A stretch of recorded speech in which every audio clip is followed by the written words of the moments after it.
Әйел жаттығуын аяқтап жатқанда, кенеттен үйде бейтаныс біреудің бар екенін сезді. Ол бар күшімен айқайлады, бірақ ешкім жауап бермеді. Осы сәтте жоғары дайындықта болып, баспалдаққа абайлап жақындап, бірінші қабатқа қарады.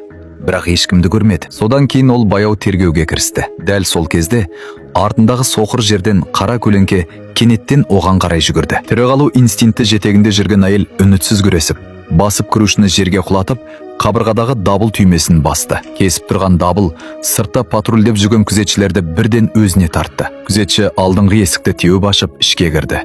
Жағдайды көрген басып кірушінің терезеден секіріп, қашудан басқа амалы қалмады. Өлімнен аман қалған әйел күйеуіне дереу үйге келу туралы хабарлама жазды.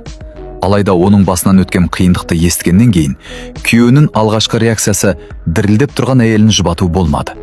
Оның орнына ол сейфтегі ақшаны тексеру үшін жатын бөлмеге жүгірді. Күйеуінің ақша жәшігін мықтап ұстап тұрғанын көрген әйелдің жүрегі бірден қатты соғып кетті. Күйеуінің көзінше, оның өмірі сол ақшадай құнды емес еді. Кейінірек күйеуіне хатшысы әйел қоңырау шалды. Ол әйелін тастап, есікті артынан жауып шығып кетті. Полиция есепті аяқтап, оқиға орнынан кетіп қалды. Ол тағы да сол үлкен сарайда жалғыз қалды.